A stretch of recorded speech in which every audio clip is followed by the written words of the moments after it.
जरत रहे दिया उ बुता गइल बा, तोरा शादी के दिन अब आ गइल बा, शादी के दिन अब आ गइल बा।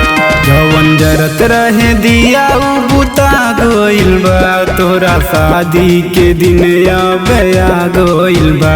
एहो बेवफा सनम हो,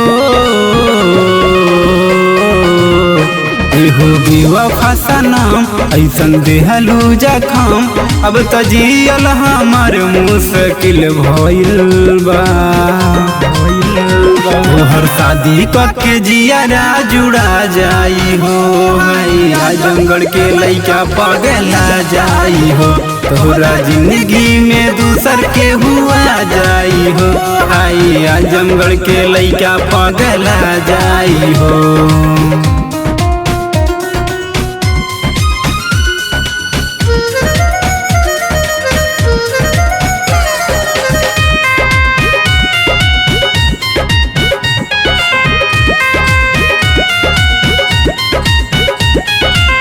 हो जइबू दूसरा के कुछ दिन के बात बा, मिले ना हमरा से अइबू हो। कैलू है प्यार जस हमरा है दिल से, हमरा के कैसे भूलइबू हो।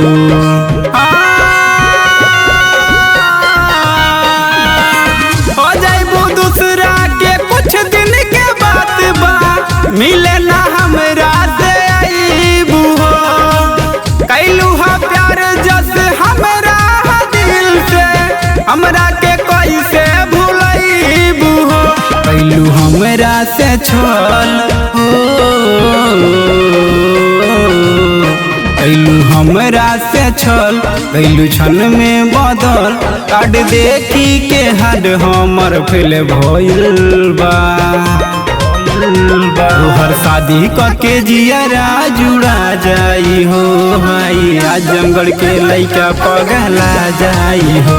तोहरा जिंदगी में दूसर के हुआ जाई हो, आई आजमगढ़ के लइका पगला जाई हो।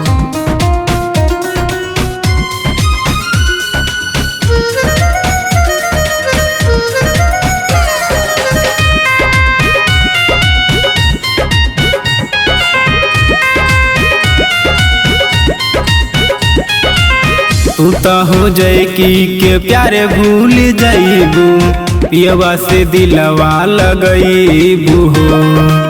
राइटर रवि के दिलवा के तोड़ी के एने से रहना ही पैबू हो।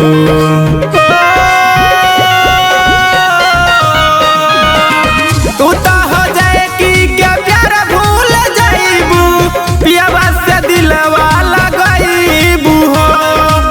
राइटर रवि के दिलवा के तोड़ के चैन से रहना ही पैबू हो। हाथ छूटी तोहार हो, हाथ छूटी तोहार, दिल टूटी हमार। लोर अखिया से हमरा ई बह जाई हो, हर शादी करके जियारा जुड़ा जाई हो, हाई आजमगढ़ के लइका पगला जाई हो। तोरा जिंदगी में दूसर के हुआ जाई हो, आई आजमगढ़ के लइका पगला जाई हो, पगला जाई हो।